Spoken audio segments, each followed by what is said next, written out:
জাতিসংঘের আদিবাসী বিষয়ক স্থায়ী ফোরামের ইউএনপিএফআইআই অধিবেশনে পার্বত্য চট্টগ্রাম নিয়ে বিভ্রান্তমূলক ও অসত্য তথ্য প্রদানের প্রতিবাদে উত্তাল রাঙামাটি। গত শুক্রবার জুমার নামাজ শেষে বিক্ষোভ মিছিল ও সমাবেশ করেছে পার্বত্য চট্টগ্রাম ছাত্র পরিষদ পিসিসিপি। শুক্রবার দুপুরে রাঙামাটি শহরে কাঁঠালতলী মসজিদ প্রাঙ্গণ থেকে একটি বিশাল বিক্ষোভ মিছিল বের করা হয়। মিছিলটি শহরের প্রধান প্রধান সড়ক প্রদক্ষিণ করে বনরূপা চত্বরে এসে প্রতিবাদ সমাবেশে মিলিত হয়।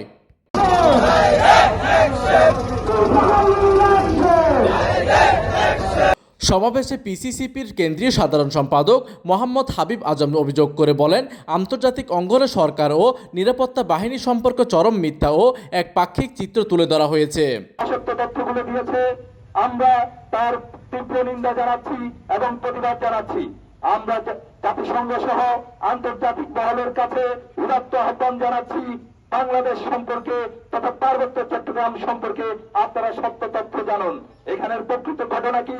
এই পার্বত্য চট্টগ্রামে কারা মানবাধিকার লঙ্ঘন করছে, কারা এই পার্বত্য চট্টগ্রামে অস্থিতিশীল পরিবেশ সৃষ্টি করছে, কারা নারী নির্যাতন করছে, কারা চাঁদাবাজি করছে, কারা দিনে দুপুরে অবৈধ অস্ত্র নিয়ে ঘোরাফেরা করে মানুষের জীবনকে হুমকির মুখে ফেলেছে, আপনারা তা এই পার্বত্য চট্টগ্রামে এসে প্রকৃতভাবে সেই তথ্য অনুসন্ধান করুন, যাচাই করুন।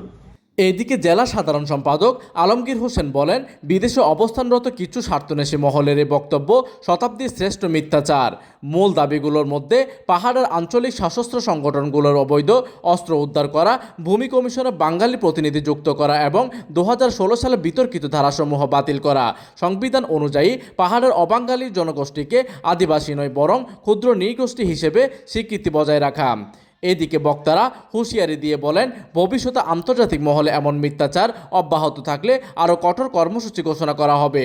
সমাবেশে পিসিসিপির জেলা ও কেন্দ্রীয় নেতৃবৃন্দ ছাড়াও স্থানীয় ব্যবসায়ী ও অটোরিকশা চালক সমিতির প্রতিনিধিরা সংহতি প্রকাশ করেন।